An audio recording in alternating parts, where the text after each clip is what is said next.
Oke, sebentar saya setting dulu. Mana dia? Option. Oke. Ya, selamat datang di perkuliahan komputer dan masyarakat. Saya share screen dulu. Suara saya terdengar ya? Kedengaran. Oke.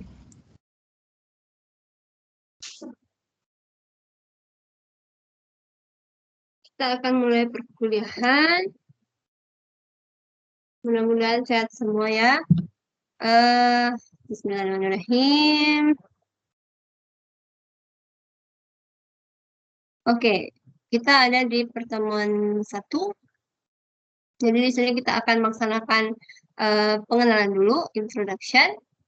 Nama mata kuliah kita adalah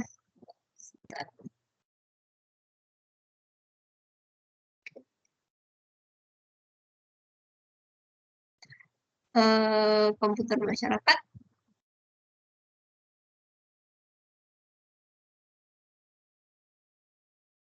SKS-nya ada 2.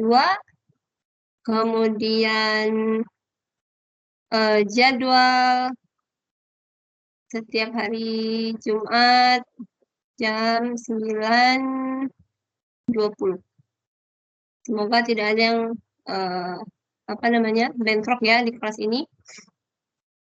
Kemudian dosennya yang pertama ada saya, sampai UTS. Nanti dilanjutkan oleh Pak Jeffrey, itu dari UTS sampai setelah UTS sampai UAS.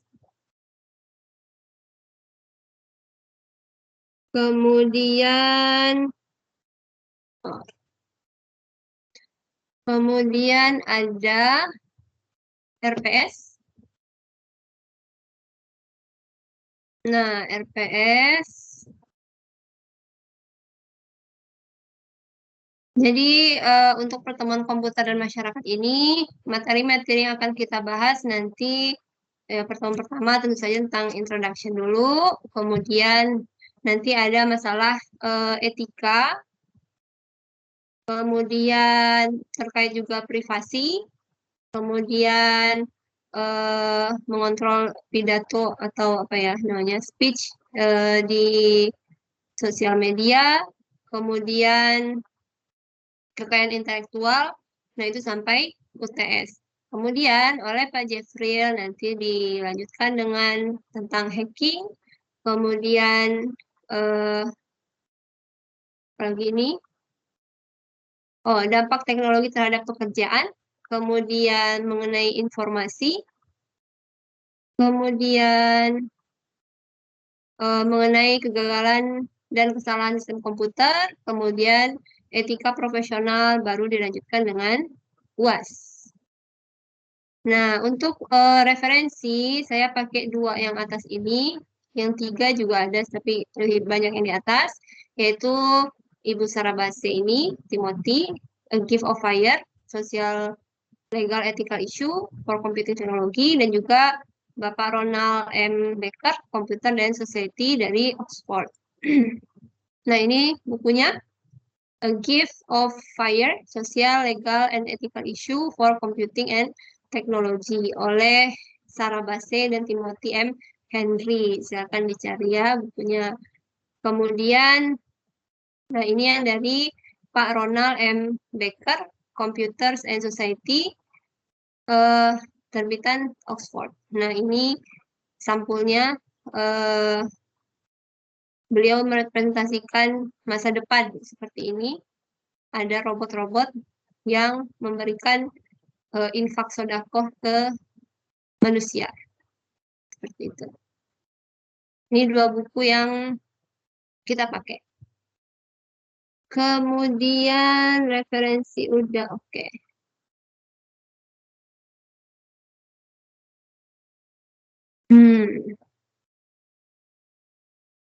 Nah, selanjutnya karena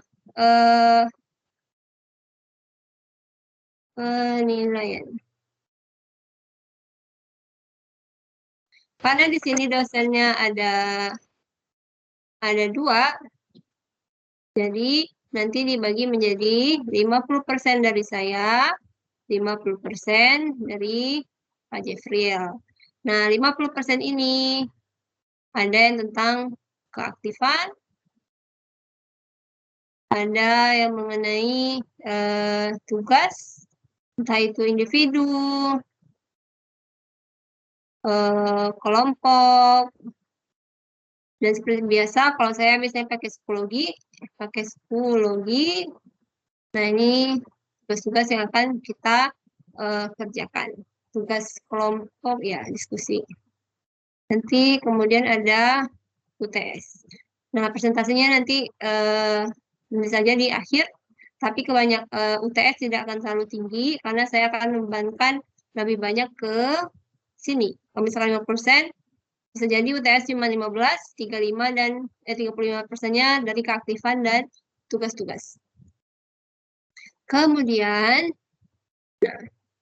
keaktifan ini yang pertama adalah dari respon dari ya keaktifan selama di kelas online ini. Nah, nanti ada pertanyaan-pertanyaan yang akan saya ajukan ketika perkuliahan.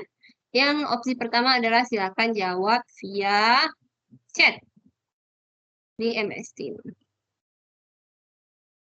Kemudian yang kedua opsinya adalah saya biasanya nanti akan bertanya kepada orang-orang tertentu. Saya pilih acak. Nah, itu silakan jawab secara live live answer lah ya. Nah, dari 2 ini silakan nanti hafalkan. Nah, ini nomor ini.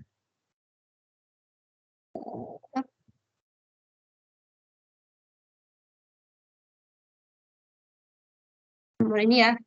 Ini. Misalkan Firhan Hadi, berarti nomor 1. Nah, nanti ketika melakukan chat di MS Team-nya, silakan tuliskan 1. Berarti dia adalah nomor urut 1. Menurut saya privasi adalah apa misalkan. Atau dia nomor urut 10 misalkan. Menurut saya e-government e-gov itu adalah government itu adalah apa? Jadi ada nomor nomor yang bisa saya lacak, yang bisa saya pindahkan ke penilaian. Nah, itu ke aktifan. Kemudian nanti keaktifan yang lainnya adalah berupa Jamboard. Nanti kita coba Jamboard. Nanti ada tugas-tugas kelompok. Kita break room seperti itu. Nanti akan ada diskusi. Nah, hasil diskusi itu silahkan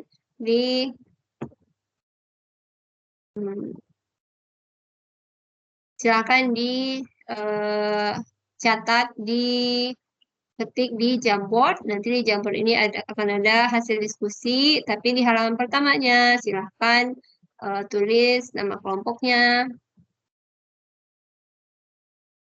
Kemudian halaman keduanya adalah hasil diskusi. Seperti itu. Kemudian, nah, tugas ini seperti biasa kita akan menggunakan, kalau yang online berarti pakai Jamboard ini ya. Kalau misalkan dia di luar kelas berarti kita menggunakan psikologi. Nah, psikologi. Kita tuh kan ada 8 pertemuan ya. Ada pertemuan 1, pertemuan 2, pertemuan 3, sampai pertemuan UTS. Nah, pertemuan pertama adalah intro via MS Teams. Pertemuan kedua juga nanti via MS Teams. Pertemuan 3 juga via MS Teams. Dan selanjutnya sampai pertemuan 7. Nah, di antara pertemuan 1 dan 2, pertemuan 2 dan 3, 3, 4, 4, 5, dan seterusnya. Nah, di sini silahkan akses psikologi. Jadi nanti ada yang namanya, kalau ini pertemuan 1 kan ya, karena kita akan menuju pertemuan kedua, silahkan nanti kunjungi folder pertemuan 2. Kalau ini menuju pertemuan 3, berarti silahkan akses folder pertemuan 3. Nah, di dalam folder pertemuan 2 ini nanti akan ada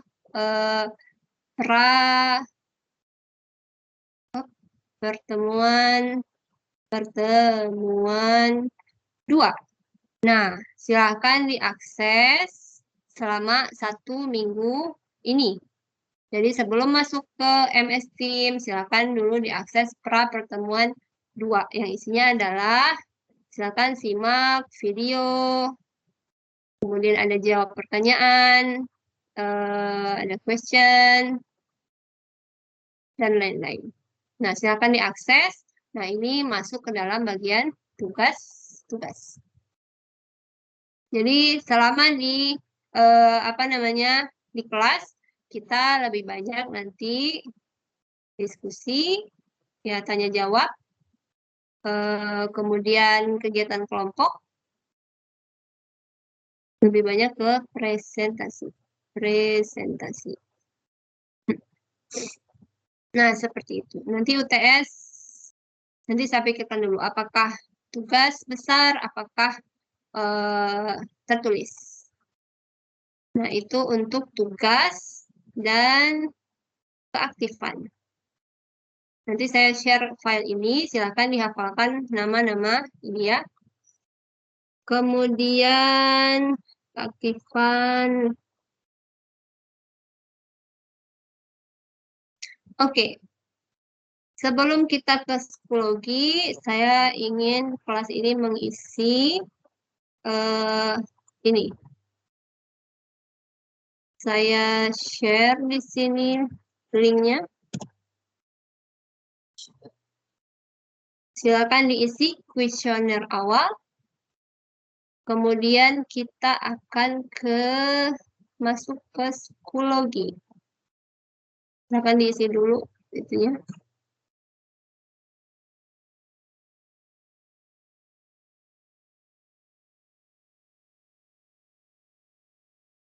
Kita akan ke psikologi. Silahkan akses melalui kode nih.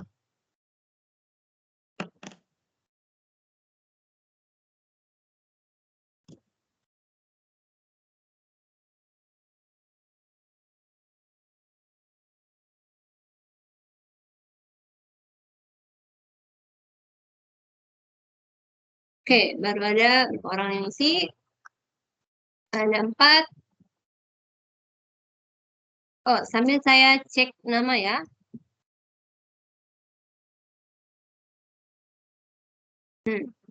Firhan Hadi ada.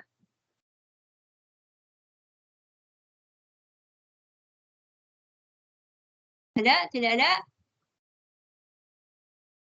Muhammad Fahri Ananta. Hadir, Bu. Oke. Dania Clara Sinta. Hadir, Bu. Oke. Ahmad Nabil. Hadir, Bu. Oke. Nadia Gusdita. Hadir, Bu. Oke. Kintan Putih. Nggak ada, Kintan? Oke, sebentar.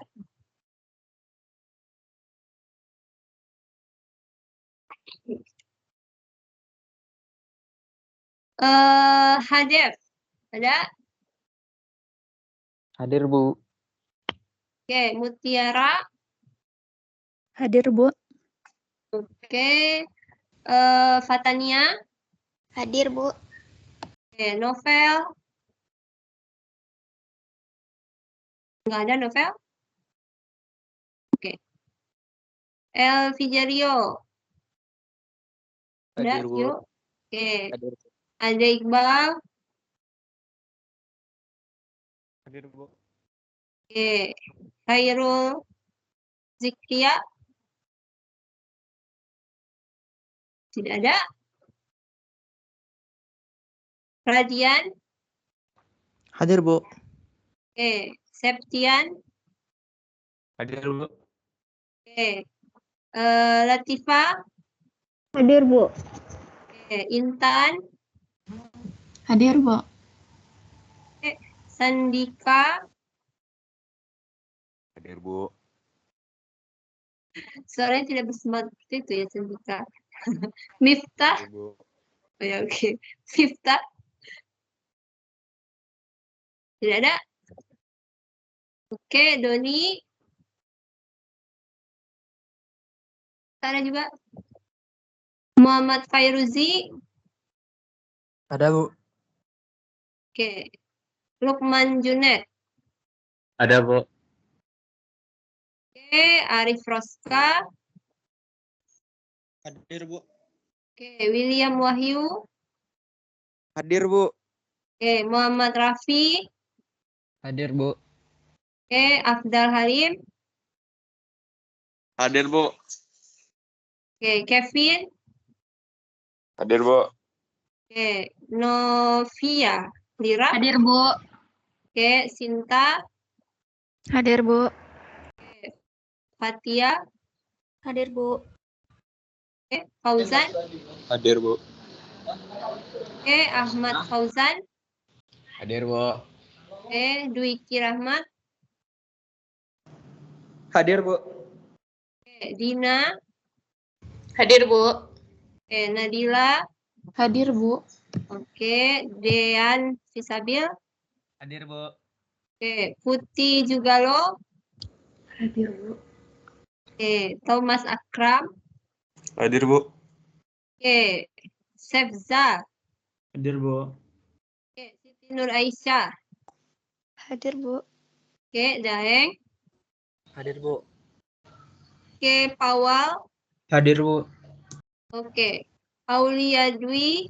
Hadir, Bu. Oke. Sekar. Hadir, Bu. Oke. Hanif.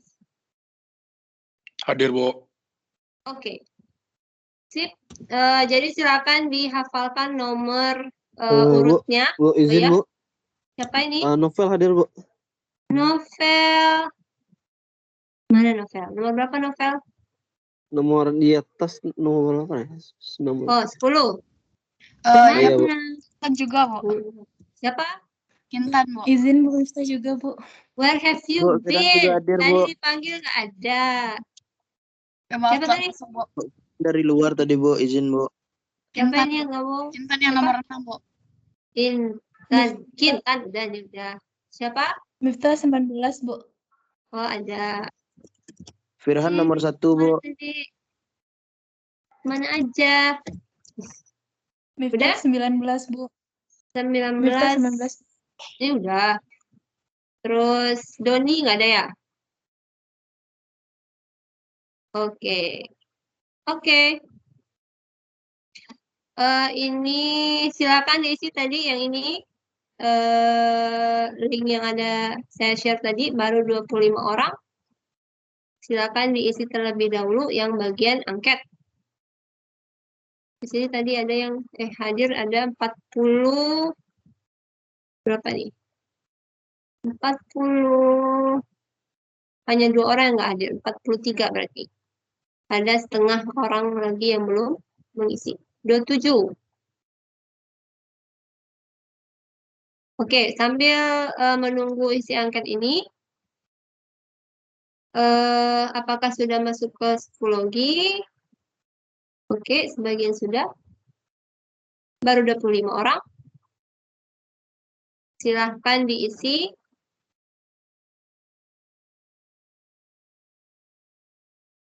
Silakan itu tugasnya yang pertama ya, isi angket yang pertama. Baru 29 orang. Yang kedua, masuk ke psikologi.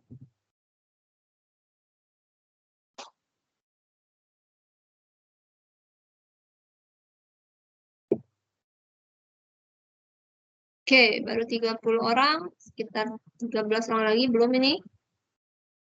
Di sini juga baru 29 orang. 32.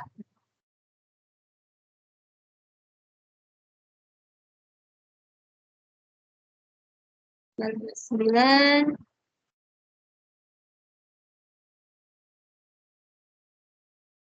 30. Ayo, silakan masuk dulu, ditungguin.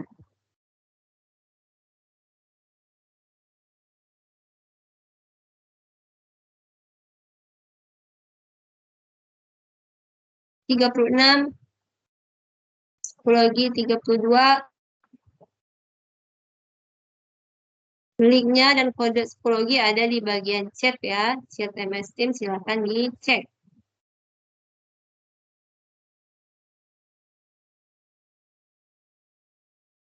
Baru 36 orang.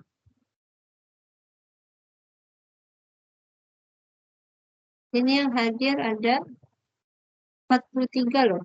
Ayo isi.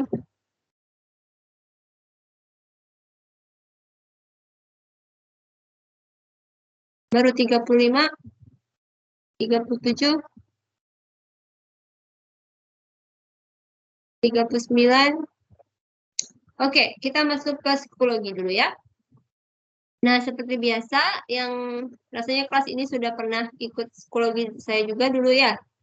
Jadi, seperti yang dijelaskan tadi juga, untuk pertemuannya nanti akan ada seperti ini. Jadi, kegiatan sebelum pertemuan hari H, pertemuan keduanya, silakan diakses dulu materi dan review, menjawab pertanyaan-pertanyaan reviewnya. Nah, untuk pertemuan pertama, kalau masih ada 10 menit lagi, silakan diisi kehadiran 1. Oke, beberapa sudah ada yang komplit, sudah mengisi. Silakan diisi kehadirannya.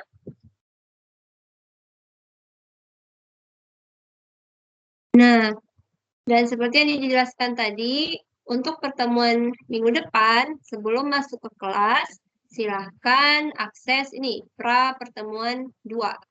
Nah, ini akan dibuka sampai tanggal 9, hari Kamis minggu depan. Nah, ketika hari H kita kelas di MS Team, silahkan diisi nanti yang kehadiran 2. Nah, seperti itu selanjutnya. Sudah diisi ini pertemuan 1 kehadiran. Oh ya, seperti biasa juga kehadiran akan dibuka. Mana tadi?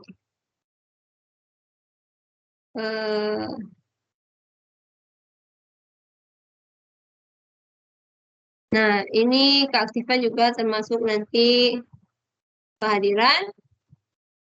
Nah, ini di psikologi dibuka 30 menit awal.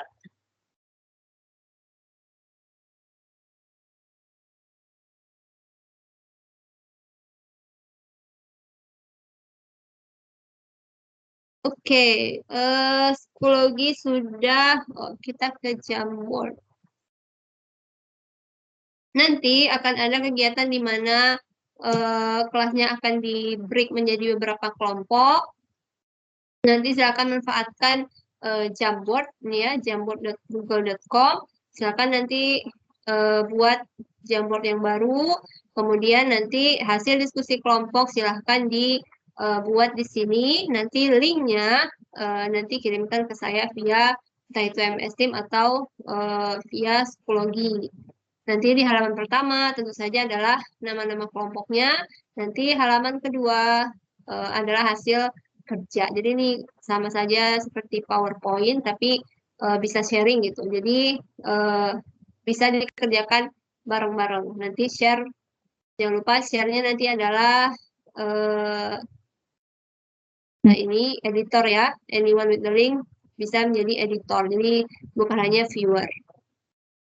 Tuh, jadi setiap kelompok dia bisa berkontribusi di hasil kelompok tugas hasil tugas kelompok masing-masing. Itu Jamboard, Breakroom, Jamboard, psikologi, isi absen udah. Jadi sudah ya.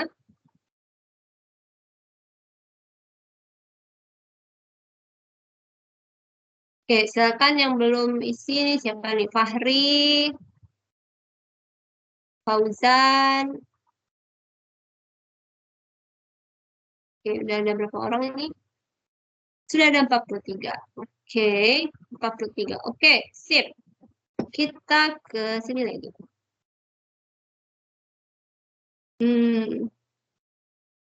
Oke, ada pertanyaan dulu sebelum kita masuk ke materi. RPS sudah, kontrak perkuliahan sudah, kuesioner sudah, psikologi sudah. Nomor 3. Ada pertanyaan dulu tentang apa namanya ini? Kontrak perkuliahan. Ada? Tidak ada? Kalau tidak ada, kita ke review materi ya.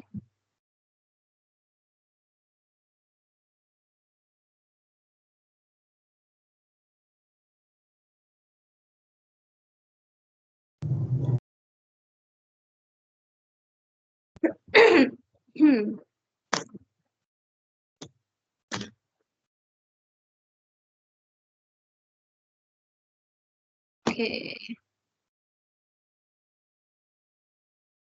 Nah, komputer dan masyarakat.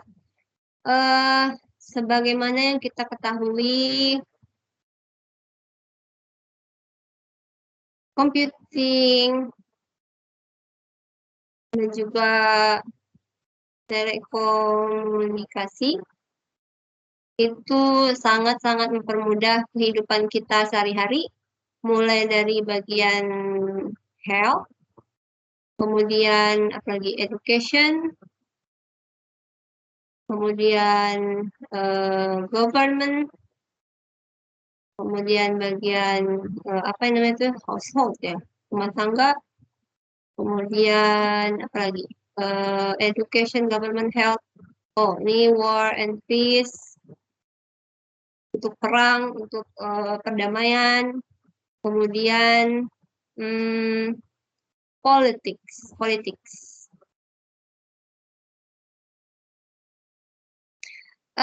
Pertanyaan pertama, coba sebutkan manfaat dari computing tadi, computing, teknologi, komunikasi di bidang-bidang ini. Silakan chat jawabannya di bagian chat. Saya mau tanya dulu ke Sepza Auma, nomor 39. Menurut Sepza, apakah manfaat dari computing dan komunikasi di bidang health? Ada, Sepza? Ada, Bu. Di Ya. apa, Bu? Di komen, Bu. Ya, silakan di komen. Apa manfaatnya di bidang health?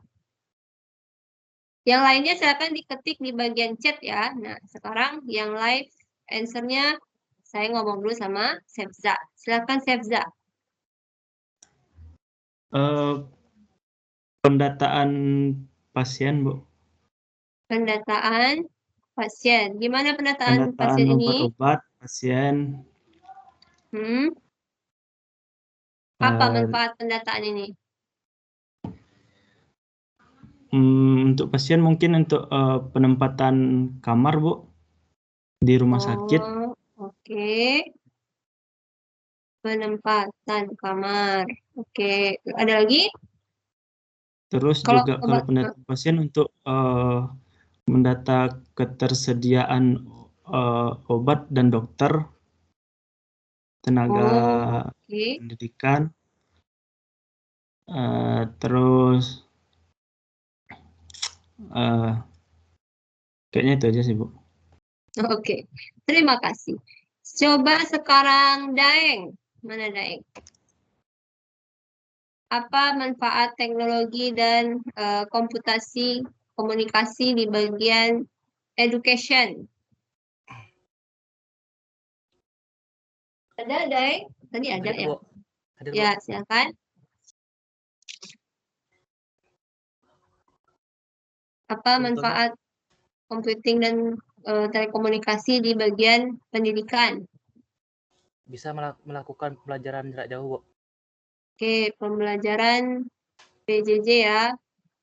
Nah, seperti contohnya? Zoom, Oke, Zoom terus? Google Meet, Oke, Google Meet. Oke, coba lagi Putih juga lo. Ada nggak tadi? Ada ya? Ada, Bu. Oke, contoh di bagian government apa? Manfaat dari computing dan telekomunikasi. Mungkin untuk menyebarluaskan informasi atau hal gimana ya Bu? Menyebarluaskan informasi yang misalnya hasil dari keputusan pemerintah itu disebarluaskan menggunakan komputer dan telekomunikasi. Oke, jadi bisa share info melalui Instagram misalkan ya. Sekarang itu kan ada IG pemerintahan, bisa Facebook, dan lain-lain. Website. Oke, ada yang menjawab di bagian chat? Silahkan. Yang lain, saya tungguin. Apa manfaat dari computing dan telekomunikasi? Latifah Tuzika, Latifah ya. Computing dan telekomunikasi membantu untuk mendata ketersediaan obat-obat, ya oke. Kemudian bisa juga apabila kita melakukan check up ke bagian dokter. Sekarang tuh ada yang namanya seperti Halodoc seperti itu ya. Nah, itu juga sangat membantu. Kemudian tidak membawa kertas resep ke apoteker karena untuk pembayaran cukup menggunakan sistem terintegrasi, betul. Kemudian wabah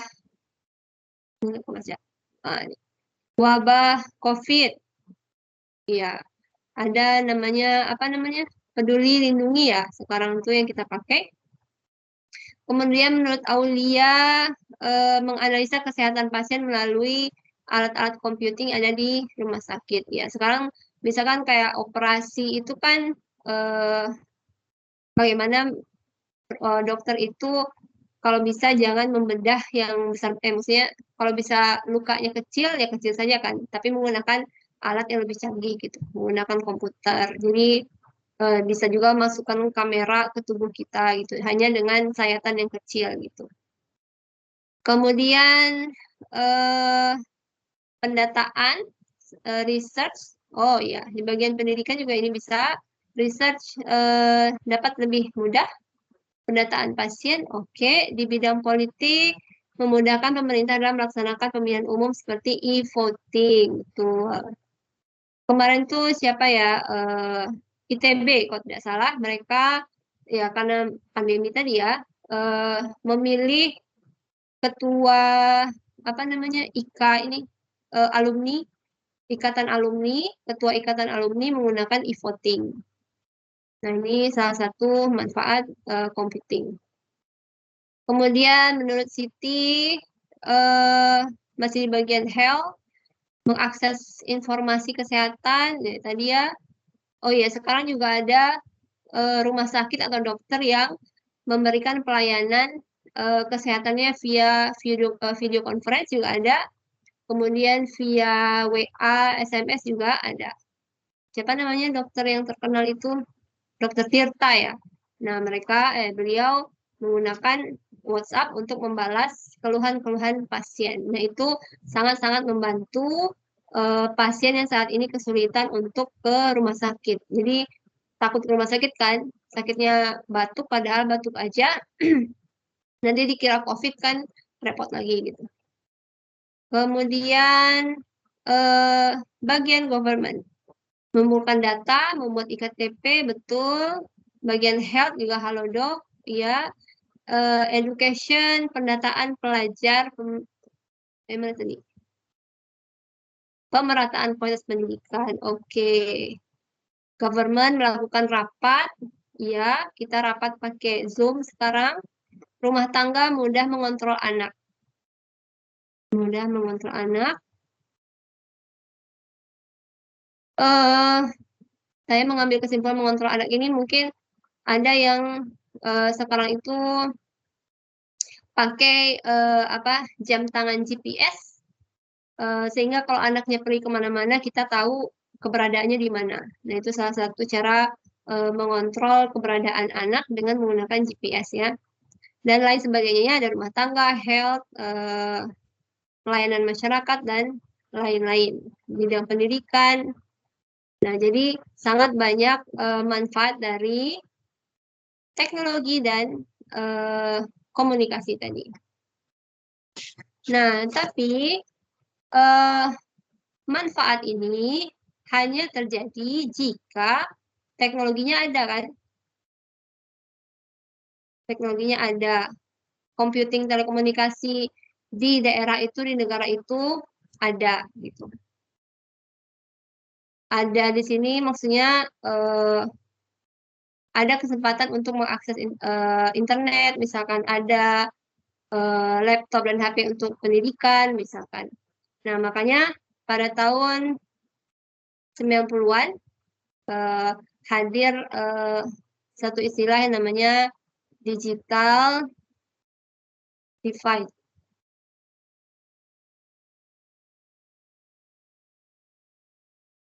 Nah, digital divide ini adalah ada perbedaan kesempatan bagi orang-orang untuk mendapatkan manfaat dari teknologi tadi. Ada misalkan negara yang kalau misalkan dia dulu ya, kalau misalkan dia orang kulit putih, dia bisa akses internet. Tapi kalau dia kulitnya hitam, misalkan aksesnya lebih terbatas. Kemudian kalau malah sebelum tahun-tahun ini mungkin kalau di Amerika dulu di perkuliahan universitas orang kulit putih itu bisa duduk di dalam kelas, sedangkan orang yang kulit hitam itu dia duduk di luar kelas. Jadi ada kursi yang khusus untuk orang hitam. Jadi nggak boleh gabung gitu putih dengan hitam. Nanti jadi coklat mungkin ya.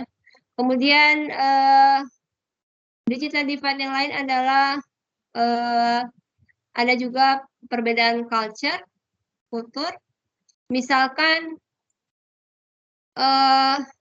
ada yang hanya kulturnya itu hanya boleh laki-laki yang mendapatkan akses internet atau edukasi. Dan ini termasuk bagian teknologi misalkan. Nah, kalau dia girl, ya dia nggak boleh sekolah, nggak boleh mengakses teknologi, terbatas informasi yang dia dapatkan. Kemudian, apa lagi ya? Digital divide. Oh, negara berkembang dengan negara berkembang dengan negara maju misalkan. Negara berkembang maju. Negara maju dia sangat cepat akses internetnya. Misalkan ya kecepatan internetnya, sedangkan negara berkembang sangat-sangat lama misalkan. Kemudian apa lagi ya? Infrastrukturnya kalau di kota itu sangat maju, sedangkan kalau di desa itu sangat terbatas. Nah, ini ya ada perbedaan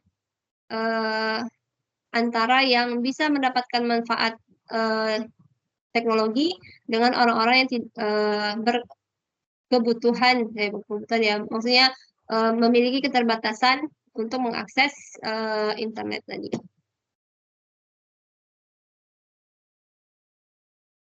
Nah, sehingga eh, tahun-tahun selanjutnya karena ada keterbatasan ini, ada kesenjangan ya dalam mendapatkan manfaat dari teknologi, maka orang melakukan suatu kegiatan yang namanya social inclusion, atau sekarang disebut juga dengan digital inclusion. Nah, digital inclusion ini adalah bagaimana supaya semua orang, semua background, dia mendapatkan manfaat dari teknologi. Mau dia di desa kota kan, mau dia berkebutuhan khusus, misalkan berkebutuhan khusus, mau dia laki-laki atau perempuan, mau dia negara berkembang atau negara maju. Nah, jadi semua orang punya kesempatan yang sama untuk mendapatkan manfaat dari teknologi.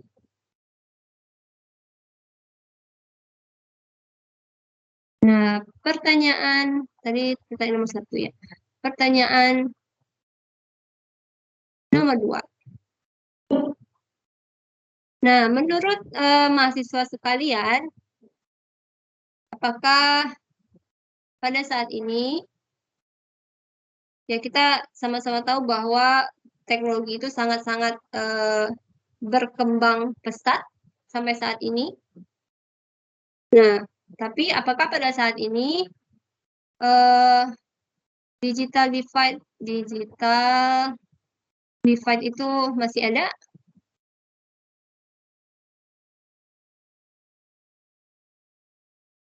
Nah, silakan jelaskan di bagian chat. Oke, ini masih ada. Oke. Silakan jawab di bagian chat. Saya mau coba Intan Yuliana Putri. Nah, menurut Intan, apakah pada saat ini masih ada digital divide? 17 tadi ya. Ada Intan? Ada, Bu. Oke. Menurut Intan, apakah ada digital divide saat ini? Kalau menurut Intan,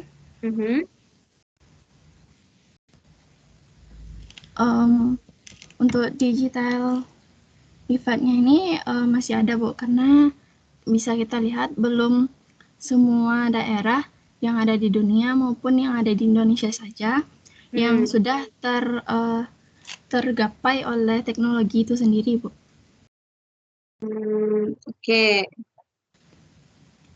Contohnya ada nggak daerah yang belum terpapar dengan teknologi?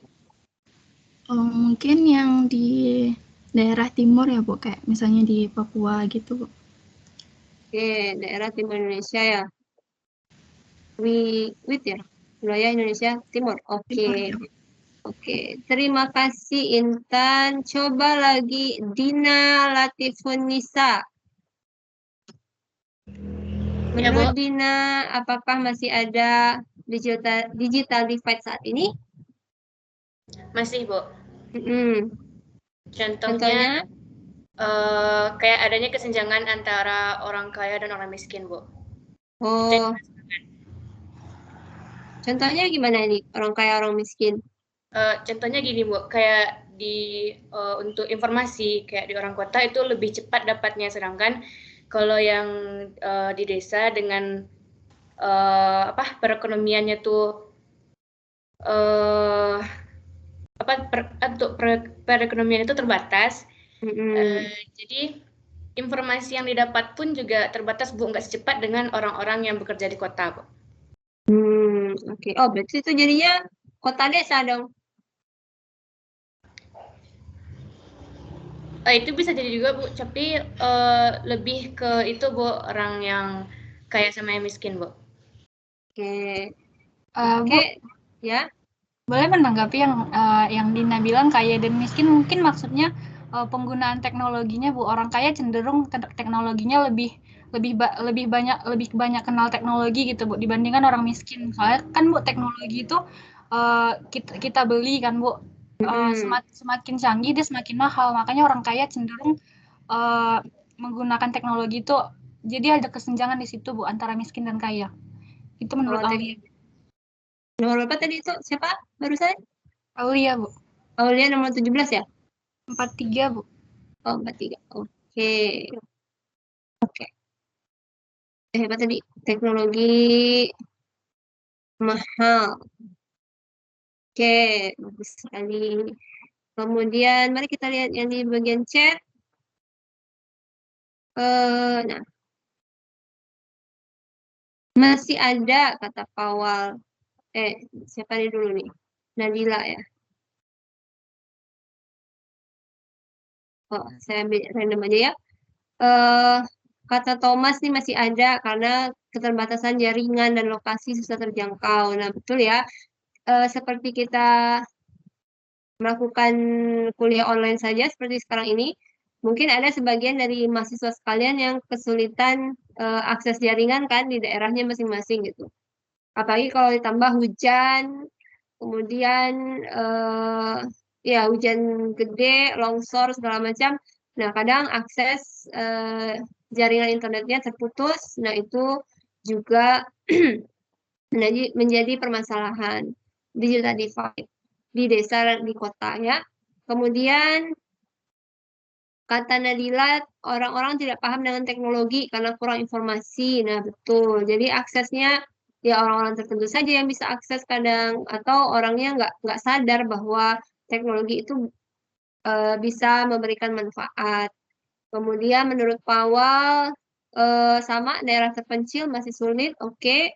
Menurut Septian, kota-kota besar dan kota kecil juga, misalnya penyebaran jaringan 5G. Wah, jangankan 5G ya, kayaknya yang 3G aja mungkin sekarang masih ada yang belum mendapat gitu kan. Kemudian infrastruktur belum merata, betul sekali. Dan masih banyak yang lainnya. Nah, penggunaan komputer di desa, jangankan komputer ya, mungkin HP mereka pun masih belum punya. Bukan nggak mau punya mungkin ya, karena emang akses telekomunikasi yang nggak ada di sana ya buat apa kita punya HP gitu kan. Kemudian jaringan internet, jaringan, nah masih banyak lagi. Jadi masih banyak digital divide yang masih kita rasakan terutama di Indonesia, dan itu umumnya bagian infrastruktur ya yang belum ada. Nah, ini juga yang teknologi mahal. Nah, betul. Nah, tapi sebenarnya teknologi itu makin ke sini kan sebenarnya makin murah ya. Misalkan kalau dulu saya itu 100.000, flash disk itu yang 1 giga. Tapi sekarang kalau 100.000 tuh mungkin ada yang 64 ya, apa 32. Saya nggak tahu lagi nih, flash disk udah jarang pakai. Tapi 100.000 ini untuk beberapa orang dia masih mahal kan. Walaupun sebenarnya teknologinya semakin murah gitu. Kalau dulu 1 giga, sekarang 64 giga, 100.000 udah dapat gitu. Jadi, nah jadi ya itulah sangat disayangkan teknologinya untuk beberapa orang masih ada yang mahal. Nah, kemudian pertanyaan ketiga.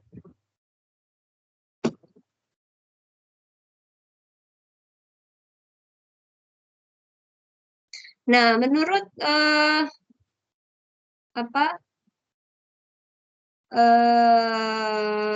mahasiswa sekalian, apakah yang menjadi challenge atau hambatan untuk digital inclusion? untuk semua orang itu bisa mendapatkan manfaat dari digital itu, misalkan kita pengen Indonesia tuh semua bisa akses internet gitu. Nah, kira-kira apa sih hambatan dan atau challenge yang kita hadapi? Silakan jawab di bagian chat. Saya mau ngobrol dengan William Wahyu. Ada William? Ada, Bu. Oke, apa menurut William challenge-nya untuk digital inclusion? Menurut saya mungkin yang pertama itu faktor itu ya, Bu, faktor ekonomi, Bu. Dan ya seperti yang bisa dilihat dari yang sebelumnya seperti yang digital divide tadi, ya mungkin seperti itu faktor penghambatnya, dan mungkin juga dari masyarakatnya seperti kayak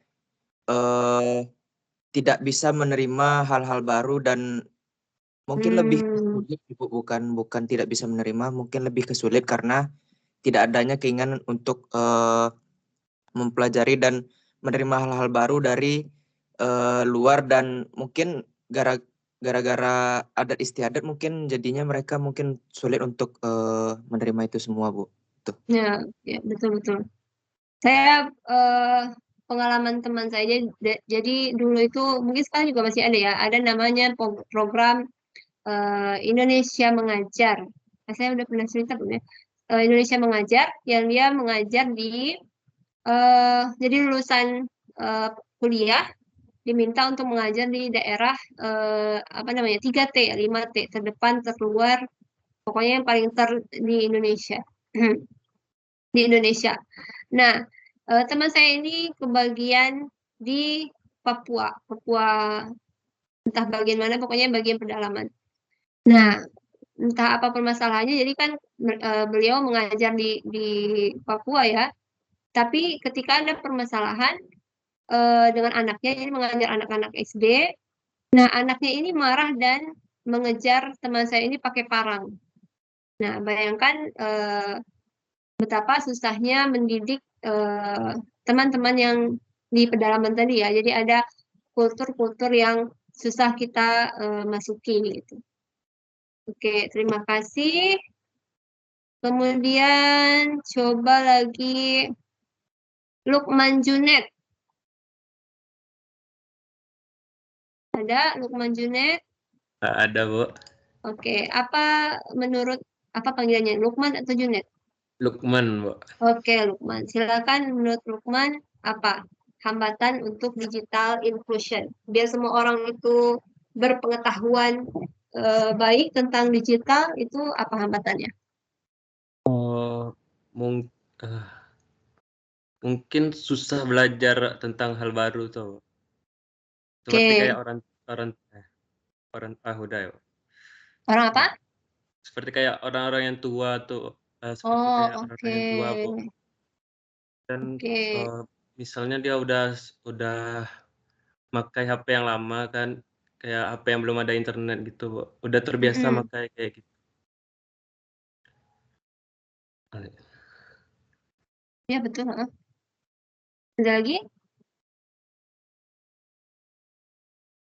Terus mungkin tidak karena seperti alasan di digital divide tadi, Bu, tidak meratanya jaringan gitu. Jadi susah untuk alasan apa tadi? Susah untuk mengakses informasi tentang apa tuh digital itu tuh, tentang teknologi, Bu.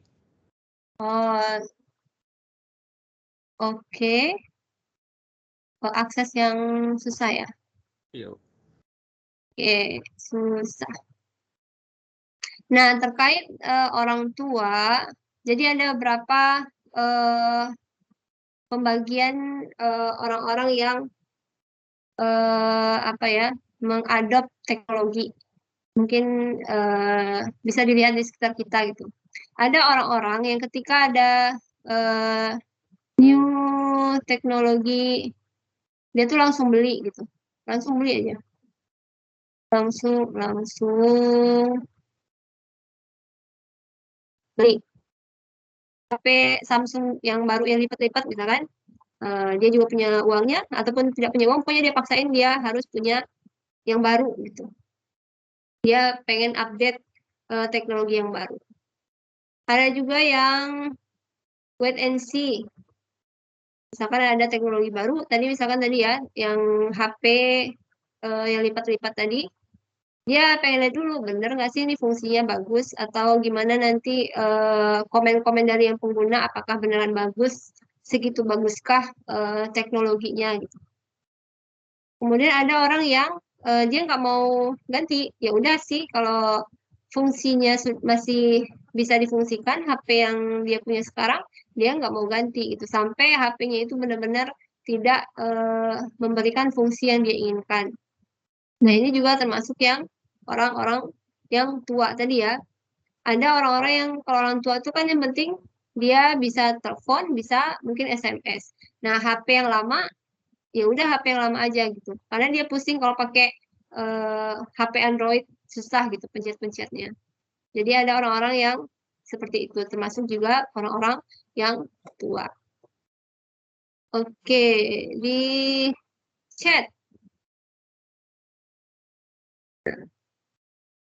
Jadi, nah, pemerataan bangunan, betul, infrastruktur ya. Jadi ada yang kita itu di Indonesia rasanya lebih fokus ke infrastruktur, misalkan jalan raya, tol gitu kan, belum ke infrastruktur teknologi dan komunikasi gitu. Jadi itu yang sangat disayangkan gitu. Bagian research ke teknologi itu masih kurang. Nah ini juga kata Vio nih, biaya, betul sekali ya, biaya butuh biaya yang besar. Karena wilayah Indonesia yang sangat luas. Nah ini juga menjadi hambatan, bukan hambatan ya, challenge lah, gimana menghadapi Indonesia yang berpulau-pulau, tersekat oleh laut dan gunung gitu. Jadi ini yang menjadi challenge untuk rakyat Indonesia gitu, pemerintahannya juga. Kurang ketertarikan terhadap teknologi. Nah, makanya tadi kita kurang membagikan sebenarnya manfaat teknologi itu apa. Ya, kemudian infrastruktur betul, harga IT. Nah, ya ini juga harga ya.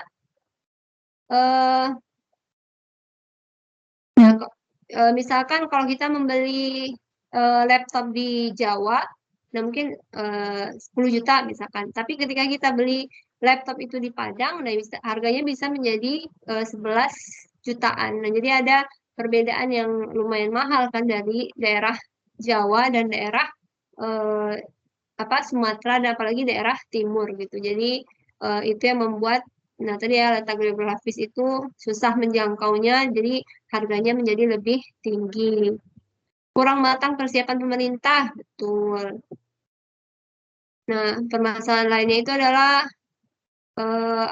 kita kurang talent. Jadi orang-orang yang membagikan tadi ya kan ada yang bilang kurang mengetahui manfaat dari teknologi itu. Nah, orang-orang yang membagikan informasi tentang teknologi itu juga kurang. Dan orang-orang yang menggunakan teknologi itu juga kurang. Kemudian apalagi ya human resource, kemudian kita juga kekurangan konten. Nah, lihat saja misalkan konten-konten misal di TikTok misalkan. Nah, konten-kontennya akan lebih banyak ke hiburan ya, bukan konten-konten yang memberikan edukasi mengenai pentingnya teknologi, pemanfaatan teknologi digital seperti itu. Kemudian itu dia human resource, digital content, infrastruktur,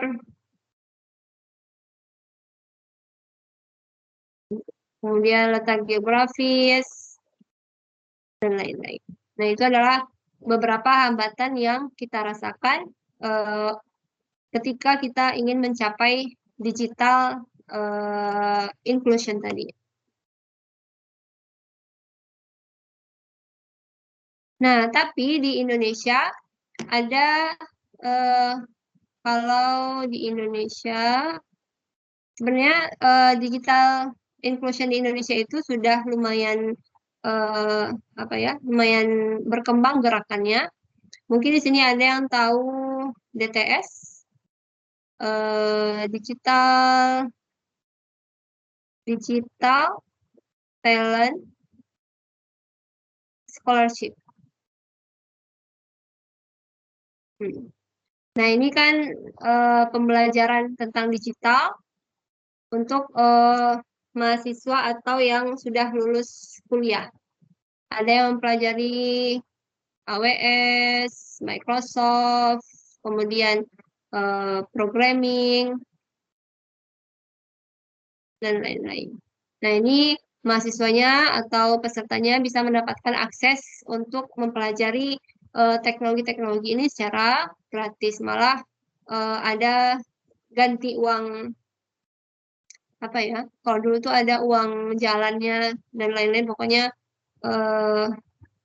pesertanya enak lah gitu. Sudah mendapatkan materi, dia juga mendapatkan uang saku gitu. Jadi bagus sekali. Kemudian yang sekarang yang ada itu ini pelatihan prakerja. Nah, sekarang ada kan ya pelatihan prakerja. Sekarang entah batch berapa. Nah, ini juga kan salah satu apa ya, pelatihan untuk teknologi-teknologi dan juga untuk hal-hal yang lain juga memanfaatkan teknologi. Itu pertanyaan nomor 3. Nomor jam berapa sekarang? 10.25. Nomor 4. Kira-kira kalau misalkan digital inclusion itu terjadi dan memang sekarang sedang terjadi, apa ya manfaat dari digital inclusion?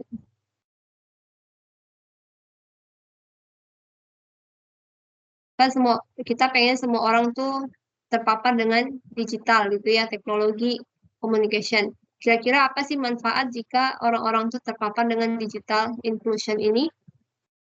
Silakan jawab di bagian chat. Saya mau panggil Aulia Dwi Syafika Pohan. Ya, Bu. Ya, kira-kira menurut siapa panggilannya, Aulia atau siapa? Aulia, Bu. Ya, Aulia. Apa manfaat digital inclusion? Jadi menurut saya manfaat dari digital inclusion ini kan tadi dijelaskan bahwa digital inclusion ini adalah cara bagaimana agar semua orang bisa dapat memanfaatkan teknologi. Jadi menurut saya manfaatnya itu adalah informasi dari seluruh dunia bisa tersebar dengan cepat. Jadi semua kegiatan-kegiatan manusia di dunia itu jadi lebih cepat dengan adanya digital inclusion. Itu menurut saya. Oke, ada contoh konkretnya informasi ini dari misalkan negara lain tadi ya, kata siapa tadi nama ketiga ini? Aulia. Aulia. Nah, Aulia. Misalnya informasi dari negara lain misalnya, Bu. Misal informasi ekonomi dari negara lain bisa kita ketahui melalui teknologi di zaman sekarang, Bu. Oh, oke. Informasi ekonomi, politik, atau apa yang sedang terjadi di dunia bisa kita ketahui gitu, Bu. Oke, betul. Termasuk juga di sini bagian edukasi ya. Nah, mungkin sekarang ada yang mengakses apa namanya EDX. Di sini kan ada dari universitas, entah itu Oxford, entah itu apa lagi, apa namanya Harvard. Jadi ada konten-konten dari universitas-universitas ternama yang bisa kita akses secara gratis dimanapun dan kapanpun. Kemudian coba lagi supaya Fatania. Iya, Bu. Kalau menurut saya, manfaat dari digital inclusion ini bisa menjadi penopang ekonomi di Indonesia ini, Bu, yang dimana kita bisa memanfaatkan banyak teknologi seperti melakukan bisnis, yang dimana udah banyak ada era digital gitu, Bu, dan bisa mendapatkan berbagai informasi, jadi tidak tidak ketinggalan tren gitu Bu istilahnya. Oke, bisa mengakses new trend gitu ya. Iya Nah Bu. ya, oke, benar sekali ya Fatania. Jadi sekarang kan lagi musimnya e-commerce ya. C apa S ya? C. Silakan cek ya. E-commerce. Nah, kita bisa membeli barang-barang misalkan dari Amazon.com misalkan. Atau Alibaba. Atau bahkan di Shopee kan sekarang banyak barang-barang dari Cina ya. Nah, ini kita bisa jual beli dengan lebih gampang dari berbagai negara. Dan untuk kita pun, orang-orang Indonesia, kita tidak perlu lagi harus punya toko kan? Iya Bu. Kita hanya perlu punya akun ini tadi e-commerce tadi. Kita tinggal jual narasi bahwa barang yang kita jual itu bagus, harganya murah dan lain sebagainya dengan narasi-narasi yang baik. Kemudian dipasarkan dengan ini tadi Shopee, Alibaba, Tokopedia, lagi Bukalapak ya, Bukalapak dan lain-lain. Dan ini juga memberikan kesempatan kepada UMKM untuk menjualkan barang-barangnya. Jadi misalkan UMKM dari Minang sekarang tuh ada yang namanya apa? Mie Minangkabau ya, tidak salah, yang baru-baru ini. Terus ada nasi Padang instan. Nah, ini kan kita pengennya nggak orang Minang aja yang mau makan mie dan nasi Padang ini, pengennya orang lain juga kan. Nah, ini kita juga bisa memasarkannya melalui e-commerce ataupun sosial media. Oke, terima kasih Fatania dan Aulia. Mari kita lihat yang di chat. Informasi mendunia secara real time, betul. Meningkatkan kualitas SDM, mempercepat proses bisnis, mendongkrak ekonomi, oke. Membangun relasi berbagai negara, oke. Kemudian ini percepatan dan pemerataan informasi. Nah, iya ya, kalau dulu tahun-tahun saya kuliah S1, S2 itu untuk mendapatkan informasi beasiswa itu hanya orang-orang yang dekat dengan fakultas gitu ya. Tapi kalau sekarang kan enggak ya, sudah semua informasi dapat diakses melalui website, tinggal kita sendiri yang mau mencarinya atau tidak, karena informasinya sudah ada di internet. Lebih efisien pengurusan administrasi negara, betul, pengurusan KTP. Tapi kalau KTP belum ya, teman saya malah ada yang sampai 2 tahun iktp-nya nggak jadi-jadi. Tapi ada ya, lebih menghemat waktu, misalkan pengurusan ini, apa namanya, yang di imigrasi paspor. Nah, waktu tahun berapa ya? Saya 2011 ngurus paspor, saya harus, waktu itu di Bandung, saya harus datang ke kantor imigrasinya jam 6 pagi. Dan jam 6 pagi itu orang udah antri sepanjang-panjang, pokoknya panjang. Sangat panjang, antri, nanti jam 8 baru masuk. Nah, jadi kita harus menunggu selama 2 jam itu sebelum masuk ke kantor imigrasinya. Kemudian prosesnya itu lama gitu. Sekarang ambil antrian, isi data, nanti seminggu kemudian ambil foto, seminggu kemudian baru atau seminggu ke 2 minggu kemudian baru paspornya jadi. Nah, kemarin saya urus paspor lagi di Padang, saya menyangka bahwa prosesnya masih sama. Ternyata sudah ada versi online. Saya datang ke imigrasi jam 6 pagi, tidak ada orang. Ternyata mereka datang jam 8 gitu, jam 8 langsung masuk karena sudah ada, kita sudah mengisi informasi melalui mobile aplikasi dari imigrasi. Nah, jadi itu salah satu pengurusan administrasi negara yang lebih efisien dengan menggunakan teknologi. Oke. Nah, tadi itu digital inclusion ya. Jadi semua orang atau sekarang ini sudah banyak orang yang terpapar lah dengan teknologi. Jadi dengan adanya digital inclusion, orang sudah menikmati yang namanya teknologi. Tadi ya, entah itu computing dan juga telekomunikasi.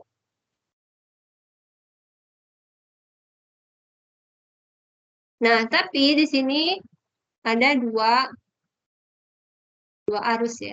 Ada yang ya kita dapat manfaatkan seperti yang kita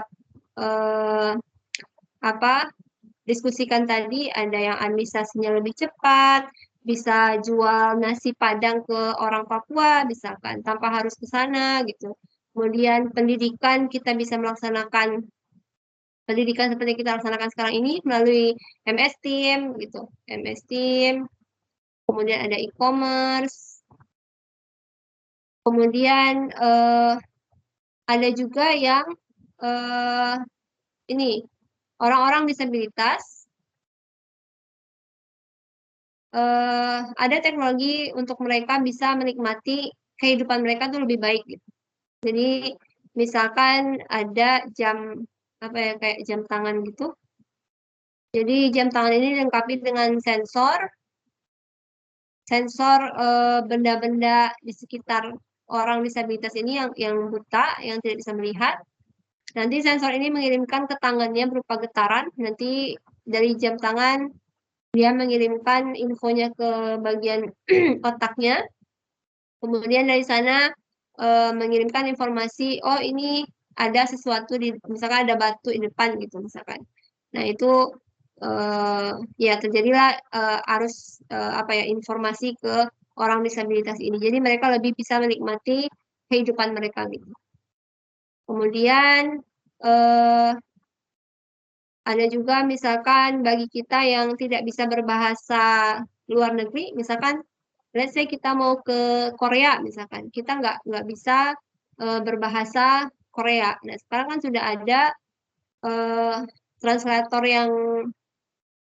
translator yang langsung bicara gitu kan, jadi tidak berupa kata-kata diketik tapi bisa pakai speech. Nah, selain manfaat, ini siapa masuk?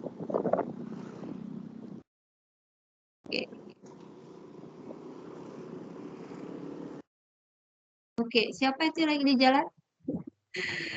Selain manfaat juga ada resiko. Nah, contohnya resiko, misal kita seringkali share informasi mengenai diri kita di sosial media tentang date of birth, kemudian kita ulang tahunnya kapan, tahun kapan, kemudian kita sedang ada di mana, kemudian kita dengan siapa, kita bisa tag kan, kita ada di mana, sedang dengan siapa bisa tagging gitu, seperti di Facebook.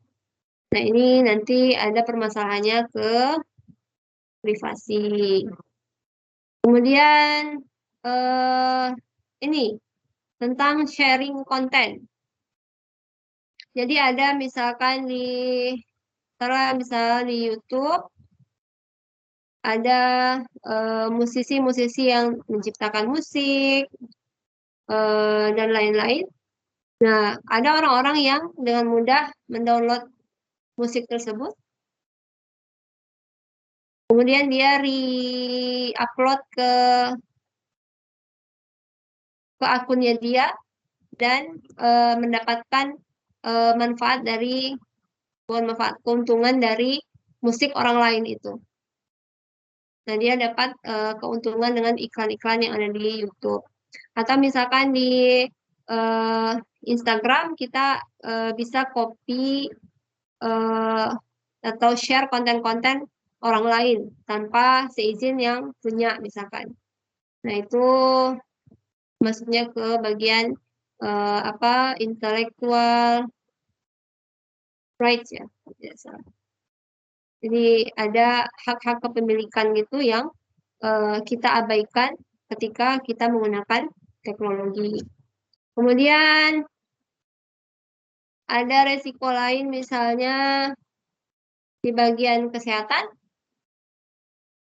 Nah, coba mungkin bisa dicek ke mata masing-masing. Ada nggak yang merasa bahwa kok matanya aneh ya selama 2 tahun ini serasa lebih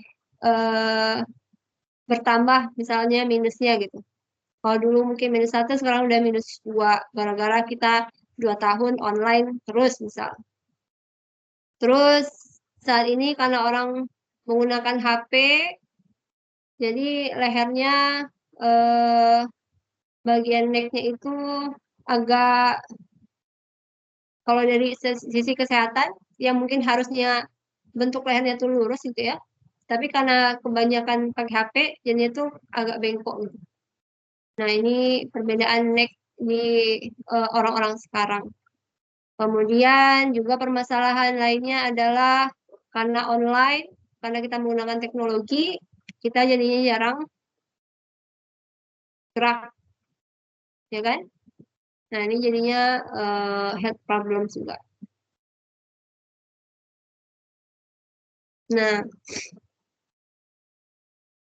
Nah, inilah yang akan kita pelajari selama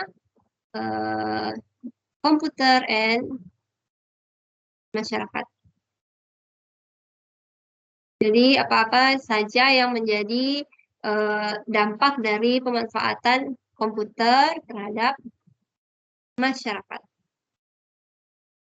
Oke, 10.41 cukuplah ya untuk hari ini. Ada pertanyaan dulu?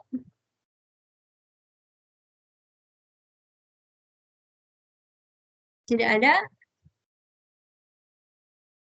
Kalau tidak ada, nanti hasil catatan ini saya share di MS Team.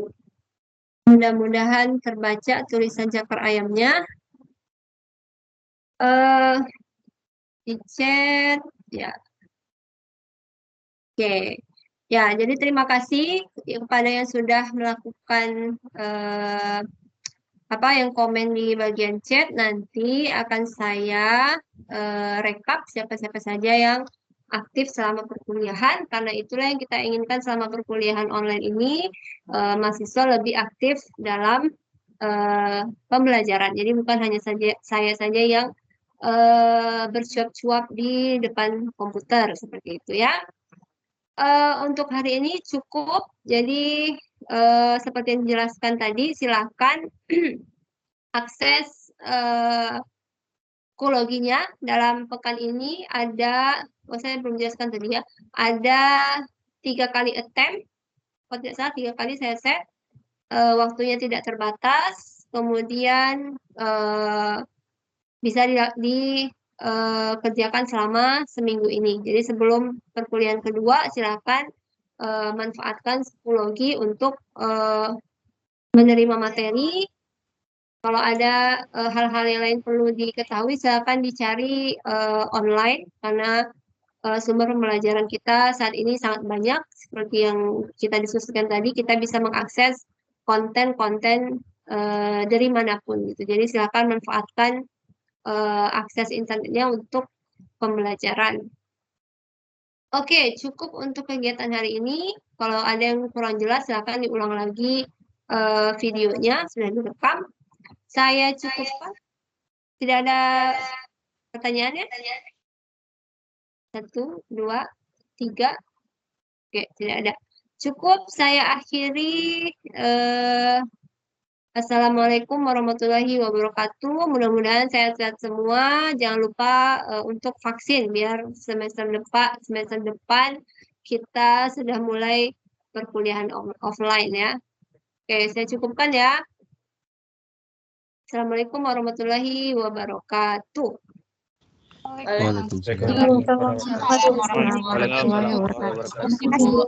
Oke, sama-sama. Mari kita live ya.